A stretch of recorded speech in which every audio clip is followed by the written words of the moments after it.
이 지난달 29일 밤인데요. 전남 여수의 한 자동차 전용도로 졸음쉼터에서 사망자가 있다는 신고가 접수가 됐습니다.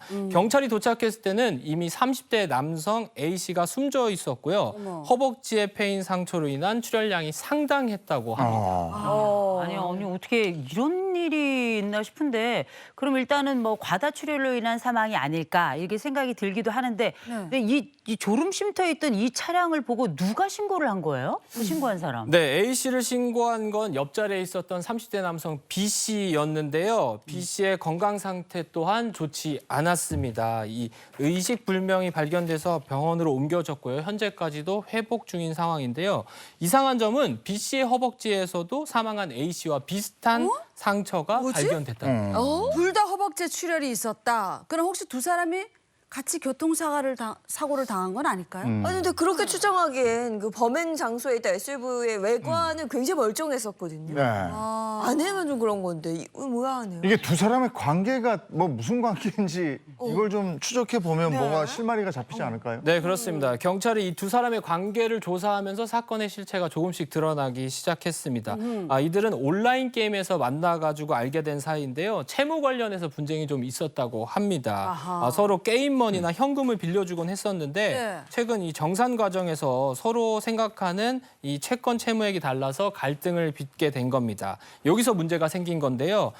채무 분쟁을 끝장보자 하면서 만난 이들이 약 3주간 차에서 동행을 하면서 논쟁을 벌였고요. 네. 목숨을 건 내기를 하기 시작했다고 합니다. 이 과정에서 상대방이 잠이 들면 뭐 주먹으로 때리거나 뺨을 때리곤 했었다고 하고요. 야. 그런데도 잠에서 깨지 못하면 이 서로의 허벅지를 돌로 찍어주곤 했다는 거예요. 아유 세상에. 잠을 깨우기 위해 서로 허벅지를 돌로 내리쳤다. 이게 말이 돼요? 야, 이거 뭐. 아니 이게 위험한 행위인 건 알겠는데 이게 이렇다고 해가지고 사람이 사망에 이를 수도 있나요? 그러니까요. 네, 그렇습니다. 너무 위험한 상황이잖아요. 아 이거 제가 알 것 같아요. 이게 네. 치료 없이 이 같은 행위가 좀 반복되면서 네. 두 사람의 그 허벅지에서는 출혈 및 과사가 일어났고요. 사망한 A 씨를 부검한 결과 허벅지 상처에 의한 폐혈증과 과다 출혈 이게 이제 사망 원인이었던 것으로 드러났습니다. 아니 근데 진짜 이게 엽기적인 사건 아닙니까? 서로 그렇죠. 허벅지를 내리쳤다? 아무리 뭐 채무 분쟁 때문이라고 얘기를 해도 이거 너무 무모한 행동을 했는데 여기서 벌어지는 후폭풍은 전혀 생각하지 못했을까요? 그러니까. 네, 이들도 근데 자신이 벌였던 이 위험한 행동에 대해서 인지를 하고 있었던 것 같습니다. 경찰이 범행 이후에 이 차를 조사하면서 이 두 사람이 이 같은 행위에 대해서 서로 책임을 묻지 않겠다라고 하는 피해 승낙 확인서 각서를 쓴 것으로 전해졌습니다.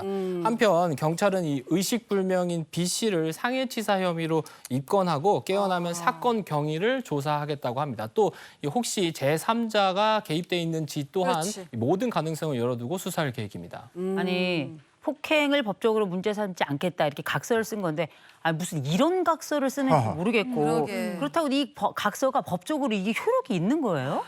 더우니까 소설 이야기 좀 해드릴까요? 네. 그 셰익스피어의 베니스의 상인인가요? 혹시 네, 읽어보셨죠? 네, 네, 그 네. 내용 기억나신가요? 네. 청년이 돈이 필요해가지고 사채업자한테 돈을 빌렸는데 사채업자가 각서를 쓰라고 하죠. 네. 뭐라고 쓰라고 하나요? 살점. 만약에 돈을 갚지 않으면 허벅지 살 1파운드를 베겠다. 네. 근데 청년이 베지 않아가지고 이 사람이 소송을 했잖아요. 그 상인이. 그러니까 그 재판관이 뭐라고 했어요? 피를. 백인 배대 피가 안 나오게 베라. 네. 솔로몬의 재판 아닙니까? 재판관 그게 생각나는데 네. 사실 영미법 같은 경우에 계약서에 쓰면 다 그대로 효력이 있거든요. 맞아. 근데 우리나라도 마찬가지. 일단은 계약서나 각서를 쓰면 그대로 효력이 있지만 그 내용이 반사회적인 질서라든지 불법인 경우에 효력이 없어요. 그래서 예를 들어서 형법 같은 경우에도 폭행 정도까지는 반의사 불벌죄이기 때문에 피해자가 승낙하면 처벌이 어려운데 폭행보다 높은 범죄 있잖아요. 예를 들어서 그 상해죄라든지 아니면 살인죄 같은 경우에 저 사람이 동의해가지고 내가 저 사람을 뭐 찔렀습니다. 아니면 사망에 이르겠습니다. 그런 경우에 처벌이 됩니다. 네. 살인죄 같은 경우에 아예 촉닥스나 살인죄라고 별도의 범죄도 있어요. 판례도 있고요. 그래서 절대로 이런 행동을 해서는 안 되겠습니다. 네. 엽기적인 내기로 사람이 사망에 이르렀다. 그러면 이거 살인죄 적용되는 거 아닌가요? 저도 이 사건을 몇 번을 다시 봤어요. 네. 너무 미스테리해서 도대체 이런 일이 가능한 건가 이런 생각이 들고 정말 밝혀내야 될 부분이 많다는 생각이 드는데 일단 살인죄 적용은 쉽지가 않아 보입니다. 왜냐하면 적어도 살인을 하려는 고의가 인정이 되고 입증이 돼야 돼요. 그러니까 사람을 죽이려는 의도로 처음부터 그런 마음을 가지고 이런 행동을 했다. 내지는 이런 결과가 충분히 예견 가능함에도 불구하고 죽는다는 것에 대해서 뭐 그래도 어쩔 수 없지라는 생각이 어떤 미필적 고의 정도는 인정이 돼야 되거든요. 근데 과연 지금 한 사람은 사망하고 한 사람은 다친 상황에서 이 입증이 가능할지 좀 의문이고, 그리고 살인이나 상해치사냐, 만약에 살인의 고의가 인정이 되지 않는다고 하면 상해치사죄로는 의율할 수 있을 거라는 생각이 드는데요. 형량이 좀 다릅니다. 살인죄는 사형 무기 또는 5년 이상의 징역형으로 규정이 되어 있고요. 상해치사죄는 최소 3년 이상의 유기징역형으로 규정이 되어 있는데 실무적으로는 뭐 사안에 따라서 정말 천차만별이기는 하지만 몇 년형의 보통의 징역형 선고가 되는 경우들이 많습니다. 근데 그렇다고 해서 지금 피고인이 살인을 하려는 고의가 있었다는 걸 완벽하게 입증을 할 수가 없는데 살인죄로 기소를 했다가 이게 증거 불충분이 나면은 일사부재리의 원칙에 따라서 이거에 대해서 다시 처벌할 수가 없게 돼요. 그럼 무죄로 풀려날 수도 있거든요. 그래서 이런 어떤 문제들 때문에 검찰에서도 어떤 혐의를 적용할지 좀 고심이 깊어질 것으로 보입니다.